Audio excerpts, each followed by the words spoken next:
Alright, so we have Jake Collier versus Carlos Felipe. So two big boys, and Collier has a 3-inch height advantage and a 3-inch reach advantage. In the last 6 fights of Carlos Felipe, 4 of them have gone to decision, and, you know, Jake Collier isn't too averse to a decision as well, so I wouldn't be surprised if this one goes the distance. But these guys are pretty similar, both are got pretty heavy boxing styles. You know, Collier will mix in some low leg kicks, but both have that boxing style, that high guard. Both mix it into the body quite a fair bit. I'd say Felipe does it a little bit more than Collier. For Felipe, his go-to combination is the jab and then the overhand right, and he will change levels and throw the jab to the body, or just the straight right to the body, and that's mostly what he's mixing it in with, and that's what I'm referring to. And for Jake Collier, he's got a nice stiff jab as well. I think he's really simplified and cleaned his game up at heavyweight. You know, I think he sticks to what he's good at, and that really, that showed in the Volante fight. He likes putting together combinations. He'll finish a combination often with the left hook. He's also mixes in his kicks quite nicely with his boxing combinations, so he'll throw the 1-2 and then end it with a lead leg high kick. He also has a decent low calf kick as well, which he attacked the calf of Volante quite frequently in their fight. And Carlos Felipe, he doesn't check leg kicks, so he does need to watch out for that. And Felipe, he can also overextend quite a bit on his right hand, especially when he's versus southpaws. When he's trying to go to the body against southpaws, just when he's trying to go to the body, he often overextends. So, you know, you could catch him with the uppercuts as he's coming in. You could also really sit down on your leg kicks, like as he's trying to overextend, because he'd be very heavy on the lead leg with how his weight would be distributed at that second. And for Collier, you know, what he does, he keeps his lead hand pretty low in the pocket, and that's the same thing that Justin Tafa does, and that's what, you know, that's what got him caught a few times against Felipe, was that he kept the lead hand low in the pocket, and I can see that landing absolutely on Jake Collier here as well, because, you know, Felipe, he has got a bit of speed, and he will throw that overhand right with conviction. Alright, so how these guys win fights. So for Felipe, he's durable, he's got a good chin, and for Collier, he's got good volume, and he fights through fatigue quite well.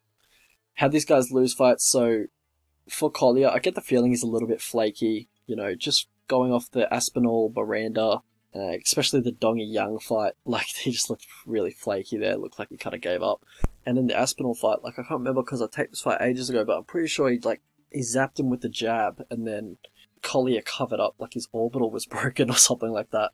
And I can't remember if he had any injuries, because he fought, like, not too long after that fight, so I don't think his orbital was done or anything like that. I think, like, it might have been the jab, or it might have been a straight 2.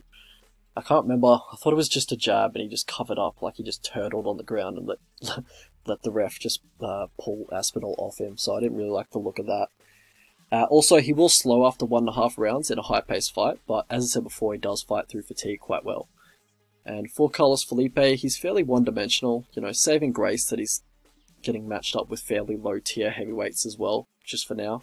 You know, if his record keeps getting better and he's like 13-1 at some point, and he's going to start getting matched up with more well-rounded fighters, yeah, I think he's going to get a bit of a rude awakening, because if he's not getting his stand-up going, there's not much else he goes to. And also his clinch escapes need work. Like, he's been pressed up against the fence in a few of his fights just without too much resistance, and yeah, he just doesn't seem to be able to get out of the fence clinch, which could be worrying, and that's definitely what Jake could look out for here. So yeah, past to victory, I think Jake Collier should look for the fence clinch at some point, but mostly I do think this fight will play out on the feet, so look to pump the jab out. Both you guys have a good jab, so I'm interested to see how that little battle goes.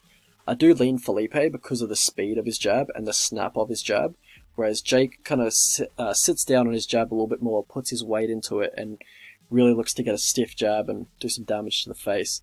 Also, the volume on the low calf kicks, I mean, Felipe like barely addresses them, so yeah, look for that. And last thing, throw in a lead leg body kick, because he does have that high guard. I reckon you could get that body kick under his guard quite easily. And for Felipe, look to forward pressure, get in his face, just make sure he can't really get those leg kicks off, and if he does, look to return the leg kicks, because he doesn't check them as well, so, you know. Also work the body when you do get in close, just, yeah, look to get in the pocket. Alright, how I see this fight going, so this should be a fun fight. Like, if Jake shows up like he did versus Volante, then I believe it should be a little fun scrap. But the thing with Jake is that I think I've seen him quit a few times in the cage. Just my observation. Obviously, respect to anybody who has the balls to step into the octagon, especially at heavyweight. But I just think I've seen him quit a few times. And I gave a list of examples of fights that I thought he's quit in the how they lose section. So if you want to listen to that, just rewind it. And I really didn't like how he just turned away and kind of turtled up once Aspinall hit him. I really didn't like the look of that. But yeah, I feel like this fight should be mostly fought on the feet. A little bit in the clinch maybe, probably more so if it does go later on. I don't see it hitting the ground. On the feet though, I do give Felipe the speed advantage and lean Felipe in who has the power advantage. Like, both these guys are not huge punches, but I do think Felipe has a little bit more power. Also, I think he has the cardio advantage as well. I'm actually pretty confident that it does go to decision if, like, Jake doesn't flake. That's the only scenario I can think of that this fight doesn't go to decision. But yeah, it's always a worry there, just when you have a guy like that. But yeah, the fact that he used to be a middleweight and now comes in at the heavyweight limit is just pretty absurd and pretty funny to me, honestly. It might be telling of his discipline as well, and maybe his hunger towards the sport. Because yeah, he's probably like, oh, I don't even want to fucking cut weight anymore. I'll just be a heavyweight, whatever. Like, that's, he was a middleweight. He's skipped light heavyweight. But yeah, overall, I think I'm going to pick Felipe. I think he's got the faster hands, better gas tank, and when it comes down to it, he just has more heart. So yeah, I do think Felipe wins. I probably wouldn't bet him at this price just because I think he wins by decision. So I wouldn't bet him at this price just because it's lower level heavyweight. You don't want to be paying that much juice on a guy. But I do think, both these guys aren't huge punches. I think Felipe is just going to outwork him for 3 rounds. One bet I was looking at was Collier, maybe at $3.10, $3.20, but seems to have gone now. I think that was the case at some point. But yeah, not anymore. Also, fight goes the distance. If that is at evens or above evens, then I'd probably hit that. I do think this goes the distance, unless Jake kind of flakes. But I think this goes the distance more often than not.